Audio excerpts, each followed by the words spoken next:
Thank you, Chief Judge Richman, and may it please the court. 3 of this court's sister circuits have held that the centuries-old legislative privilege prevents civil discovery into the subjective motivations of state legislators in performing their legislative acts. At least 2 others have held that such a legislator does not waive the privilege by consulting with a third party in the performance of such an act. And this court has held that the collateral order doctrine permits a governmental actor who is not a party to litigation to bring an immediate appeal about the misapplication of such an important governmental privilege. Your honors should do the same. I'm going to start with the last point because it is jurisdictional. However, it shouldn't detain us long because even by the 1980s, it was already well-established law in this court that a governmental actor who is not a party to litigation may bring an immediate appeal relating to governmental privileges. The plaintiffs in the United States point only to Mohawk, but in Mohawk, the United States Solicitor General advocated the position that the state is advocating here, that there should be a special rule for governmental privileges. In footnote 4, the Supreme Court expressly stated it was not resolving that issue. Under this court's rule of orderliness, in cases like Gahagan and in Gonzalez against Thaler, a subsequent Supreme Court case must be unequivocal and irreconcilable with the existing case law. As the 11th Circuit held in Hubbard, Mohawk is not such a case, and therefore the pre-existing law is still good law. And as so the state's view is that Mohawk does not provide the standard for evaluating whether we have jurisdiction under the collateral order doctrine. Not for claims by third parties as this privilege for this, as this court recognized in Whole Women's Health against Smith, and not specifically as to governmental privileges as the 11th Circuit recognized in Hubbard, looking to this court's previous case law. In terms of the collateral order doctrine for claims by parties for attorney-client privilege, it certainly does. But that's not what we are not. The legislators currently before the court are not parties. They are not, and the claims of attorney-client privilege that they are asserting are those of a third party, which in Whole Women's Health against Smith, the Supreme Court did not address in Mohawk.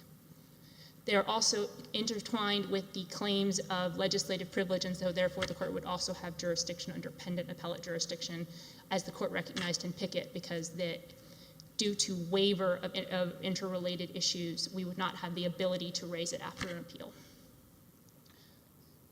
How does legislative privilege differ meaningfully from attorney-client privilege in terms of the interest that it purports to protect? So for a number of different reasons, Your Honor. In Will against Halleck, the Supreme Court looked at the different types of interests that would support a collateral order doctrine that included, among other things, some of the same concerns about attorney-client privilege, but also state dignity.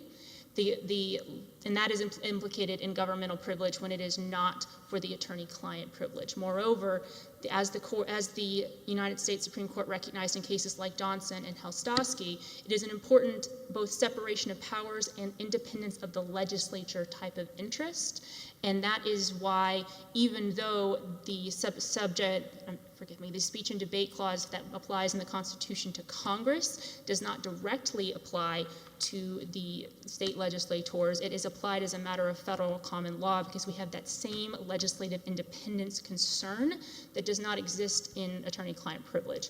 Moreover, one of the reasons why the Supreme Court held in Mohawk that the attorney-client privilege does not have the same, doesn't justify immediate review is because it is a well-understood privilege that is raised in a large number of cases, neither of which is true in legislative privilege. Now, I know the court has had 3 cases recently about legislative privilege. However, that's not normal. There are a lot of these cases that we see the briefs talking about, and I admit that they sometimes seem like they're passing like ships in the night, all derive from a single case from 2003. There is not a great deal of case law. There are not a great number of cases, and that distinguishes, as this court recognized in Whole Women's Health against Smith, this type of privilege from the commonly asserted attorney-client privilege which you see in every piece of litigation. So Mohawk focused on what I call the class or category of the privilege, right? Yes, Your Honor. Would that include whether a third party or a party litigant is asserting the privilege? Yes, Your Honor. Under this court's ruling in Leonard most recently, the class of claims for collateral order in that particular circumstance as a third party asserting a claim of undue burden. So the court looked at two factors in determining the class, the type of person making the assertion and the type of claim. Here, that would be a third party, either in terms of the privilege, which is how I think would be best understood both from Whole Women's Health against Smith and from Leonard, but if the court didn't want to go that far, a governmental party, because as a number of courts have recognized, including, for example, the Second and even Alviti, which my opposing counsel points to in their jurisdictional discussions, recognizes that governmental actors don't have the same type of recourse in terms of the same availability of just taking a contempt order and appealing from that. And that goes to United States against Nixon, which recognized that it was unseemly, particularly in that context, for the president to be required to go into contempt of court in order to have a procedural vehicle on a governmental privilege. While they are certainly not the same requirements, it is certainly unseemly to require a state actor who is normally presumed to follow this court's order to blatantly violate one in order to get a procedural. So you're saying it doesn't matter that they're not a party. If they were a state legislator and were a party, that it's the same. It does matter that they are not a party. We are taking the position that it's third parties. Okay. What does that do to your argument about state dignity and separation of powers when they are a party? So those two concerns would apply, but the difference is the availability of an appeal. Because if the legislators were a party in a very unusual case, because, as I'll talk about in a few minutes, they have absolute civil immunity from litigation like this, that would be, that particular, if they were in fact a party, we would probably be up here on an absolute immunity claim, which is a separate collateral order doctrine. But if, just as in terms of a privilege argument, because they would be a party, they would be able to appeal at final judgment, which is not the case in circumstances like this. Turning to that absolute privilege question. Well, you don't get to a final judgment until after, the documents would be produced before then, so I don't understand how that is a difference. So it's not a difference for that particular purpose, but the Supreme Court did recognize in Mohawk, and we do not dispute that here, that there is at least some, it may be an imperfect remedy, but there is at least some remedy for a party to seek new trial based on the production of privileged information or the reliance on privileged information. That is certainly not an adequate remedy in our view. However, it is a remedy that's not available to my clients here. But turning to that absolute... Well, I know you want to turn to, I'm sorry. In Smith, obviously, footnote 1 noted that I was, quote, unconvinced, unquote. Yes, Your Honor. And admittedly, I'm still a little hung up on the jurisdictional point. But I know you want to turn to your other points. So, Your Honor, if you're still hung up on that particular point, I would point you to footnote 4 in Leonard, which suggests that this court has jurisdiction to consider the questions of privilege on mandamus, even if we didn't formally request it. And I would suggest, for the same reasons that Alviti did in the First Circuit, that you do so here, because there's a lot of confusion in this. Treat it alternatively, not as an interlocutory appeal, but as a mandamus petition? Yes, Your Honor. So we would respectfully suggest this is an appropriate case because the district court clearly erred in holding and departing from Why didn't you ask for mandamus? We usually require people to ask for that. We don't say, well, we're going to deem this a mandamus petition because you don't brief it, you don't cite the correct standard. We generally say that. Why would we make an exception in this case? So our view of the case law is that it has been established for years, and I understand Judge Willett was unconvinced, but he was in dissent in that case. And we didn't bring a mandamus action here for the same reason we wouldn't in, for example, a qualified immunity appeal. At some point, the case law is sufficiently established that you don't have to bring it in the alternative. I don't think I was in dissent. I think I concurred in the judgment. I apologize, Your Honor. You were unconvinced. The majority of the court disagreed with you on that point, and so the rule in that case was that there was jurisdiction under the collateral order doctrine. But in this particular case, where the case law appeared to be pretty well established, and you concurred in the judgment despite disagreeing with the point, it would have been a burden on the court and the parties that was unjustified to bring a separate petition for a writ of mandamus. So that is a circumstance where it would be appropriate, as Leonard recognized the court could, to exercise its discretion to consider this as a writ of mandamus. Here, the district court clearly erred in departing from the rule that was established in that this court, that the First Circuit, the Ninth Circuit, and the 11th Circuit have all held, which is that under Supreme Court precedent, the only exception to the legislative privilege is in criminal cases, and this is not a criminal case. And that comes from the fact, as I talked about a few minutes ago, that while the speech and debate clause does not apply directly to state court legislators, that the privilege comes from the same source with the same rationales, so that therefore under cases like Helstosky, they have the same basic outlines unless there is an exception because it is a common law privilege. The only exception that Gillick drew in 1980 was at criminal cases, and that's the words they use. We draw the line at civil cases. And under cases like Agostini against Felton, the Supreme Court has reserved itself the right to move that line. It has not done so. So the line under the Supreme Court case law is criminal versus not. This is a civil case. It does not have the same federal interests involved. And to demonstrate why the court need look only further than Lee, where it discussed how a very similar claim to this involving intentional claims of racial discrimination, which it described as serious, were insufficient to overcome the legislative privilege by pointing to Arlington Heights, which Judge Jones's well-written dissent in VC also pointed out courts have routinely applied the same test to refuse discovery into legislative under. She was in dissent. She was.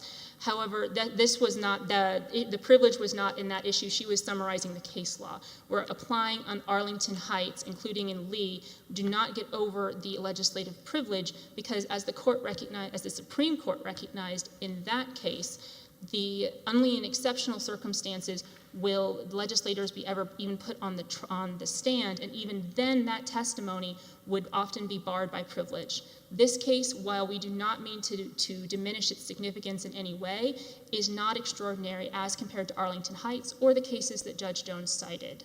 So under those circumstances, merely alleging a racial discrimination claim by itself is not enough to overcome the privilege, nor is the fact that the court I apologize, that the legislators consulted with third parties waive or vitiate the privilege in any way.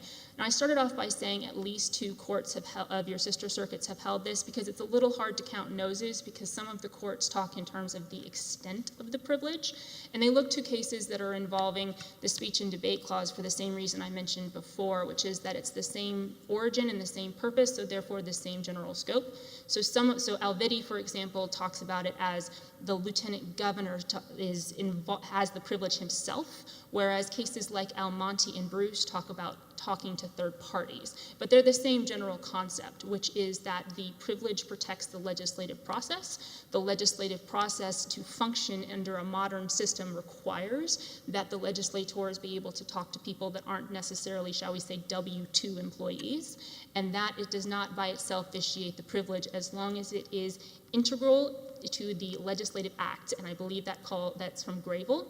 In a legislative act we're not claiming, and we have never claimed, that all the legislators do are parts of legislative acts, but as the district court here described, all of the communications at issue were about the formulation, the consideration, and the discussion of a bill. That is the quintessential legislative act, and so therefore these would have fallen within the scope and the core of the legislative privilege under the cases that I've mentioned today and that I've mentioned in my briefs.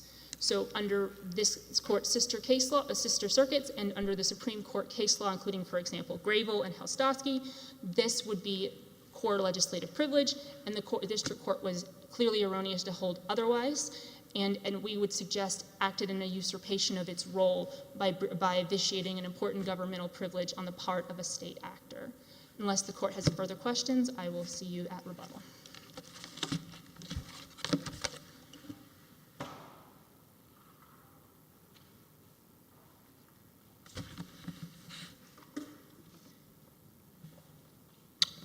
Good morning, Your Honors, and may it please the Court. Christopher D. Dodge of Elias Law Group on behalf of the LULAC plaintiffs' appellees. I'll be sharing duties today with Mr. Backer. He'll be addressing in particular the federal interests at stake, and I will be attempting to address the remainder of the issues. The first issue here is jurisdiction, and it is well established in this circuit and indeed in every other circuit that discovery orders are not immediately appealable, including by non-parties. This court made that clear just a couple months ago in Leonard v. Martin.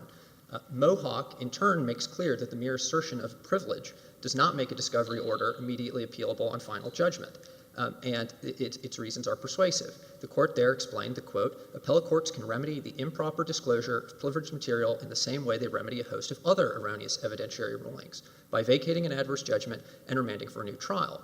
The court also pointed to the various safety valves that exist to appellants who are aggrieved by what they consider to be a particularly injurious jurisdictional ruling. They can seek certified appeal, they can petition for mandamus, or they can go into contempt. And of course, the lawmakers forewent all of those options here. And finally, Mohawk noted that protective orders, of which a very strong one is in place here, can protect against the dissemination of ostensibly privileged material pending final judgment. All of Mohawk's reasoning applies with equal force here. And I didn't hear my friend on the other side really explain why those factors considered by the Supreme Court in Mohawk would not apply here. Indeed, my friend on the other side suggested that it was well established that the collateral order doctrine would apply here, and yet both the First and Third Circuits in Alviti and Powell v. Ridge found just the opposite. They found that a claim of legislative privilege does not permit immediate appeal. Likewise, the Second and Ninth Circuits have held that governmental privileges generally do not fall within the scope of the collateral order doctrine. That's Newton v. NBC in the Ninth Circuit, and National Super Spuds in the Second Circuit. What do we do with Smith? Pardon? What do we do with Smith? Where I was unconvinced, but my two colleagues were convinced, and they proceeded. Well, several points, Your Honor. First, as this court subsequently made clear in both Vantage Health and in Leonard, Smith did not turn on the non-party status of the appellants. Instead, it turned on the sui generis nature of the issue there, which was a First Amendment constitutionally inflected privilege claim. And second, Smith also concerned a higher order concern than what we have here. There is every reason to believe that the legislative privilege here is more akin to the attorney-client privilege at issue in Mohawk than the sui generis First Amendment privilege at issue in Smith. It is a common law evidentiary privilege governed by the rules of evidence. Contrary to what my friend on the other side said, there is in fact a significant and clear body of case law in the district courts within this circuit. So the district courts within the Fifth Circuit are well familiar with legislative privilege claims and how to apply them, as with attorney-client privilege. My friends on the other side point primarily to the legislative privilege's lengthy historical pedigree, which is perhaps fair enough, but the attorney-client privilege at issue in Mohawk shares at least as lengthy and distinguished a pedigree as a common law evidentiary privilege. So there's no real reason to believe that this issue rises to the level of Smith. With respect to sort of the idea that the government should not have to go into contempt, this court itself in Branch long ago recognized that the Supreme Court's reasoning in Ryan rejected that precise idea. Ryan explained that for any recipient who is displeased with an order on a subpoena, the proper path is to go into contempt. And as Judge Friendly explained in the Super Spuds case, it's not an idle gesture to require parties to go into contempt in order to seek appeal. With respect to the Branch line of cases that my friend seems to place a great deal of reliance on, the lawmakers have made no effort here to try and reconcile the reasoning of those cases with the reasoning in Mohawk, and for a very good reason. The reasoning in those cases is flatly incompatible with Mohawk. Cases like Carr and Cates said that the privilege is, quote, irretrievably breached by disclosure if delayed until final judgment. But Mohawk says exactly the opposite. Mohawk says that the privilege is not, quote, irreparably destroyed absent immediate appeal, pointing to the availability of post-judgment review, pointing to the various appellate mechanisms that the legislators simply chose not to avail themselves of here, and the availability of a protective order, which of course is in place here. With respect to the belated request for mandamus, mandamus poses a substantially higher burden than mere interlocutory appeal, and nothing in the briefing addresses meeting the mandamus standard, so that is not really a well-briefed issue before this court. And even if it were, given what this court has said in Jefferson, given the very uniform application of legislative privilege rules in the district courts, there's absolutely no reason to think here that Judge Rodriguez clearly erred or violated a well-established duty. Finally, final point on jurisdiction, Your Honor. If nothing else, there's no jurisdiction here to review the attorney-client privilege claims. That's precisely what Mohawk says. Pendant jurisdiction does not exist here because, as again Mohawk explained, such claims are in fact available for vindication after final judgment. Turning to the merits here, in this circuit, legislative privilege is at best qualified and narrow. That's what this court said in Jefferson. It's what it recently reaffirmed in LULAC v. Guillen. That rule is entirely consistent with the Supreme Court's instruction in Gillick that the legislative privilege for state legislators yields in federal courts where important federal interests are at stake. Now, my friend on the other side tried to put Gillick in a box by suggesting it only applies to criminal cases. No case has ever held that Gillick applies only in the criminal context. And indeed, the plain text of the Gillick decision belies that suggestion. Gillick well could have confined its ruling to criminal cases, but it very clearly did not. Indeed, this court's consideration of the legislative privilege has primarily occurred in the civil context, Jefferson, LULAC v. Guillen. I think the lawmakers sort of retreat from some of their more grandiose claims about the privilege in their reply. And what they seem to make clear in the reply brief is that their real grievance here is with how Judge Rodriguez, after his in-camera review, seemed to weigh the relevance and need for this evidence in view of our allegation in our complaint that the Texas State Legislature acted with discriminatory intent in passing SB 1. Once we're getting into these sorts of issues of weighing relevance and need relative to the pleadings, that is an area of maximal deference. Legislative bodies have a collective intent. Can that be ascribed kind of a omnibus intent? Well, I think Congress in enacting Section 2 certainly suggested as much because, one very well-established way, Your Honor, for proving a Section 2 claim is by demonstrating that the legislature acted with intent. Now, within proving that broader legislative intent to make a Section 2 claim, what Arlington Heights says is that there's a mix of different kinds of evidence that can be considered. The legislature has 181 members who may have 181 different reasons for voting the way they do. Fair enough, Your Honor, but again, our burden in pleading a Section 2 claim based on discriminatory intent is to demonstrate that the law was acted with legislative intent. And in making out that claim, as has been prescribed by Congress, we're certainly permitted inquiry into documents from these particular legislators who were identified in our complaint as key committee members, key drafters of the bill, key leaders in pushing the bill forward. I think it's very curious that the lawmakers seem to essentially penalize us for only seeking discovery from 4 legislators. They suggest that, evidence of these key legislators' intent can't possibly bear on the broader question of legislative intent. But taking that argument seriously for a moment, in the lawmakers' view, our claim to overcome the legislative privilege would have been stronger if we had subpoenaed all 181 legislators and had sought broader document discovery. But that, of course, runs into what Gillick says about the comity considerations at stake in the legislative privilege. We tried to take those comity considerations seriously. We moved to compel on fewer than a third of the documents withheld by the lawmakers, focusing on those that seemed most acutely relevant to our claims and most likely to reveal discoverable information that would allow us to build a case in chief ahead of it. Let me jump in. This may give you some whiplash, and I'm sorry to jump back to jurisdiction. Sure. Forgive me, but so Texas has their rule of orderliness argument, and as you read Mohawk, did the Supreme Court reserve the third-party privilege argument in Mohawk? So the footnote that my friend alluded to specifically dealt with an argument raised by the government concerning constitutionally rooted privileges rooted in constitutional separation of powers. That is not the privilege at issue here today. We are dealing, by the lawmaker's own admission, with a common law evidentiary privilege governed by the federal rules of evidence. So I don't think that footnote is really applicable here.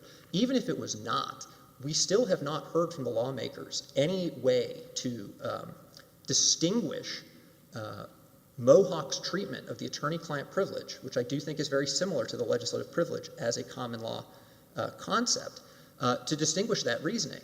And so with respect to the orderliness rule, there are many Fifth Circuit cases saying that it is the duty of a panel to declare case law no longer good law when its reasoning has been implicitly or explicitly undermined by a decision of the Supreme Court. In the Branch case, Your Honor, the panel there made clear back in 1980 it was already ready to do away with that governmental privilege rule because it recognized that it was incompatible with the Supreme Court's decision in Ryan. The only reason it didn't is that in an unwritten opinion, an earlier motions panel had denied a motion to dismiss. And so the Branch court said it was bound by that. But it in great detail laid out how that line of cases was no longer tenable in view of Ryan. That was before Mohawk. And certainly after Mohawk, that line of cases is no longer tenable. Back to the merits. Sure. The lawmakers here have waived privilege, legislative privilege, for their communications with the lieutenant governor. And I'm hung up on that. The lieutenant governor has various legislative duties. You don't dispute that, correct? We don't. The Texas Supreme Court has even declared in one of their cases that the Constitution defines the lieutenant governor to be a Senate officer. So I don't know why the lieutenant governor would be any less protected by legislative privilege than the senators would be. Your Honor, no case within this circuit has ever extended the legislative privilege to an executive officer. And while I'm well aware that the Texas lieutenant governor has certain unique legislative duties, he is... Well, he's also a Senate officer. He's not just an executive officer. Sure. He's a Senate officer. Well, Judge Rodriguez offered an olive branch to the lawmakers on this point and said, okay, point me to which of his duties enumerated under the Constitution or the Senate rules that he was performing when engaged in these communications. They could not do it. They could not do it because, as Judge Rodriguez explained, the communications with the lieutenant governor were no different than the lawmakers' communications with a constituent discussing the merits of legislation. So he found after his in-camera review that that they had failed to meet their burden of showing that these communications occurred within the context of an enumerated duty. I see I'm running out of time, so if... I thought he had a lot more authority than that. I mean, can't he direct money out of the budget to specific places? And He may well, Your Honor. I'm not sure. I don't consider myself an expert parliamentarian on Texas Senate rules. That said, it was the lawmakers' burden to establish the privilege. They could not point to any of his duties. They pointed to a new duty on appeal, never raised before below the trial court, about his ability to access the floor of the Senate. And so Judge Rodriguez then looked at each individual document and said, you know what? None of these communications have to do with any of the lieutenant governor's duties, whatever they may be. I see I'm out of time. I'm glad to address any other additional questions. Thank you for your time.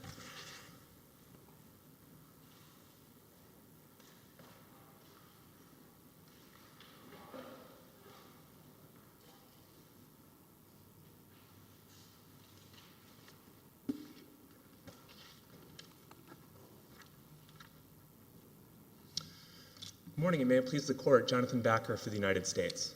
As an initial matter, I'd like to reiterate that this Court lacks jurisdiction to hear this appeal of an interlocutory discovery order. If, however, this Court reaches the merits, it should firmly reject the legislator's expansive view of the state legislative privilege. Their conception of the privilege would bar plaintiffs from obtaining crucial evidence of legislative intent, even in cases like this one, where proof of the legislature's discriminatory purpose is the very essence of the case. Although the United States did not join LULAC's discovery requests in this case, it routinely seeks and obtains such discovery in its cases challenging discriminatory voting laws. Moreover, the United States relies heavily on private plaintiffs like LULAC to assist with the enforcement of Section 2 and other federal statutes that prohibit laws enacted with discriminatory intent. In short, the legislator's extraordinary view of the legislative privilege, if accepted by this Court, would jeopardize enforcement of federal civil rights. Your Honors, I'd like to begin with focusing in on what I think is the key language in Willett, which should guide this Court. Willett said that the legislative privilege yields where important federal interests are at stake. I think at stake is critical language. It's not, my friend on the other side mentioned federal interest being involved. That's not the standard that Willett sets. It says at stake, meaning that adherence to or application of the legislative privilege would frustrate those key federal interests. And so the United States is not saying that the privilege yields whenever there's a federal question. The United States isn't even saying that the privilege yields whenever there is a claim of discrimination. The United States is saying that at a minimum, the district court did not abuse its discretion by holding the privilege yields in a case that turns on application of the Arlington Heights factors, a discriminatory intent case, where the very essence of the claim is what was the legislature's intent.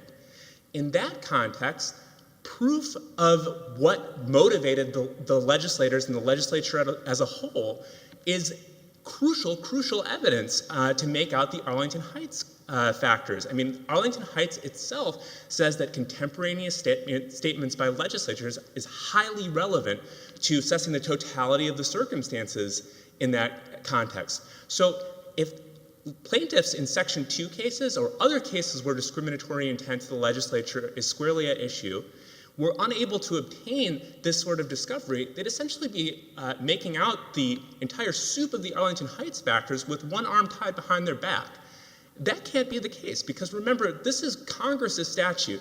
Congress said that Section 2 is available to root out intentionally discriminatory acts of legislatures, and the standard that Arlington Heights sets forth for that requires looking into the intent of the legislators, and this evidence is crucial for that. And playing this out, the district courts in this circuit and elsewhere there are numerous cases holding that the privilege yields in this particular context, in the voting rights context. Within the circuit, there's the three-judge court that is hearing the challenge to Texas 2021 redistricting plan that just recently held that the privilege is waived in this context. Same with VC a few years back. But even outside of this court, this district, the circuit, you have cases like Benesick, another three-judge court that held that the privilege yields, or Bethune-Hill in the Eastern District of Virginia, or South Carolina State Conference of the NAACP, or Page versus Virginia State Board of Elections. The list goes on and on. There are numerous cases holding that this specific context is exactly when the privilege should yield. At a minimum, the district court did not abuse its discretion by holding that it yields in this context. As my colleague pointed out, there are a number of, this was no fishing expedition that LULAC was engaging in. This was a narrowly tailored request specific at the documents that were most representative of legislative intent based on the privilege log. Judge Rodriguez reviewed these documents in camera and concluded that they were highly relevant to determining legislative intent. And there's a protective order in place to ensure that these documents, even if they're disclosed for the purpose of discovery to the litigants, don't go out to the public at large. And that's another key point. It's important to remember that this is about discovery. It's not an ultimate determination of whether this sort of evidence is admissible as it was in the context of a case like Brnovich or even Arlington Heights. This is just about whether plaintiffs are able to get the discovery that they need to make a full-throated case that the Arlington Heights factors are met.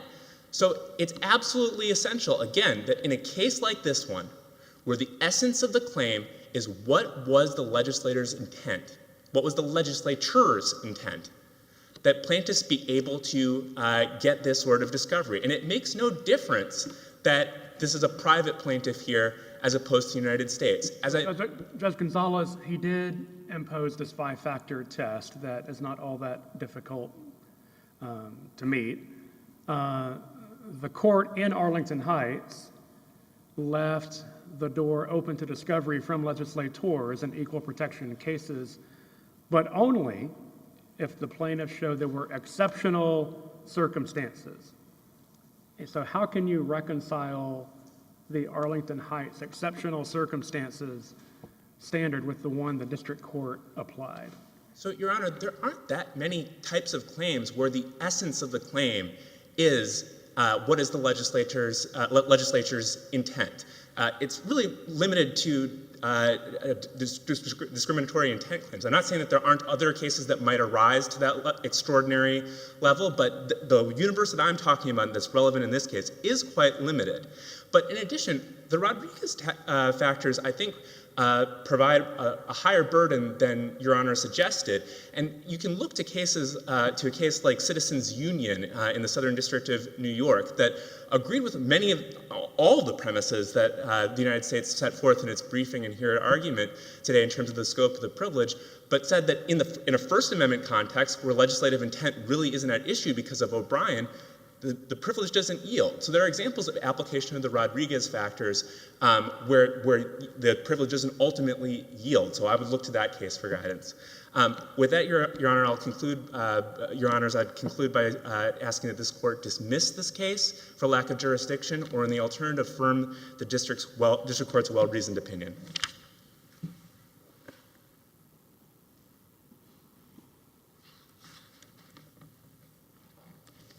Thank you, Your Honors, and just 3 quick points. The first goes to what the plaintiff said in implying about what this court said in Jefferson, and that it's well established in this case, or in this court, that the privilege is at best qualified. As we've explained in our reply brief, we do not dispute that. The question is about the type of qualification.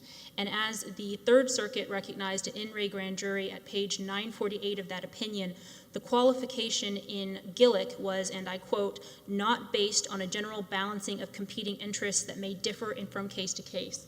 Instead, it was on a class-by-class basis, and as the Supreme Court said in its opinion on page 361, we've drawn the line at civil cases.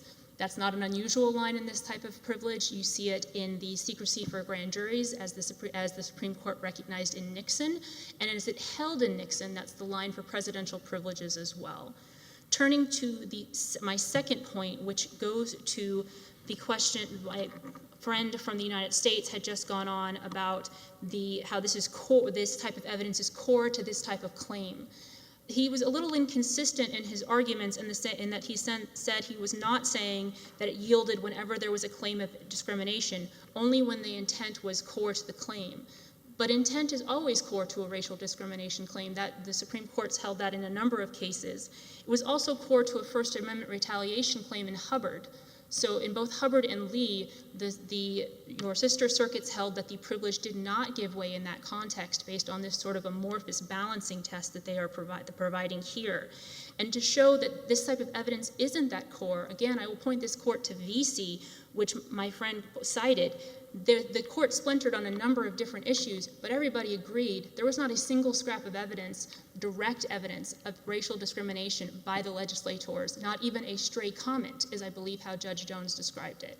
So the type of evidence that is seeking here is extremely intrusive. It goes into the questions of separation of powers and of comity and of federalism, but it's not even crucial to proving the claim. And that would be entirely inconsistent with the type of qualification which was very similar between Gillick and Nixon, where I would point this court to In re Sealed case where the court looked at that type of qualification, and it started off with the question, is it a criminal case? Okay, it's a criminal case, so what type of, is the evidence just relevance then? And still no. The court required a specific type of evidence within the subpoenaed documents to have important evidence, which this is not for the reasons I just described, and that there be no other way of getting it, which the plaintiffs have not shown here. They've simply suggested that it's unlikely to be able to find elsewhere. And finally, is their assertion that their claim would have been stronger if they had sought wider discovery.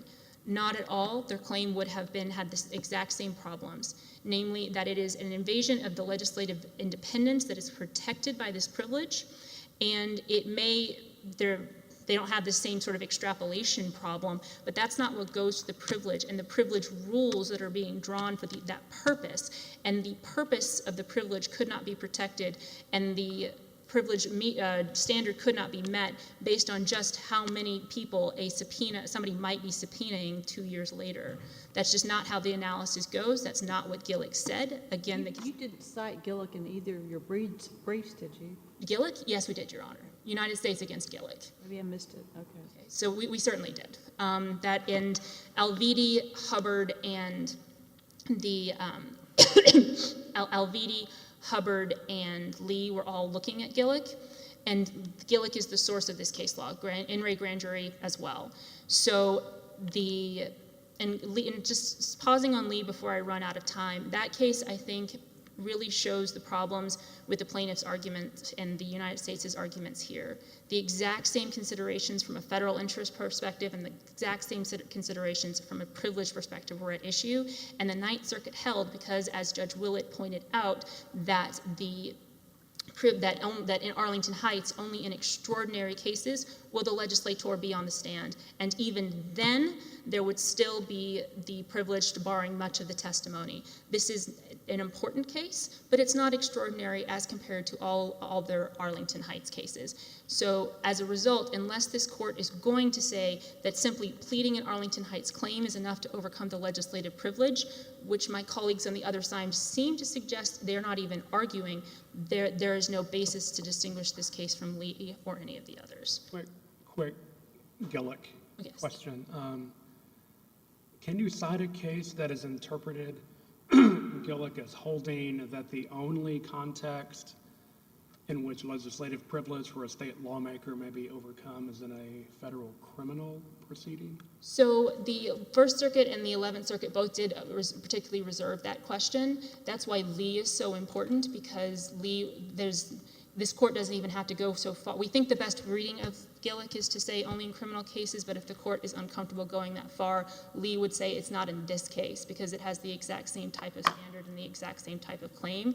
So the courts have left open some wiggle room, but the wiggle room is not capacious enough to reach this type of claim. For those reasons, we respectfully request you reverse. Thank you. That will conclude the arguments before this panel today. We will resume at 9 o'clock in the morning. Thank you.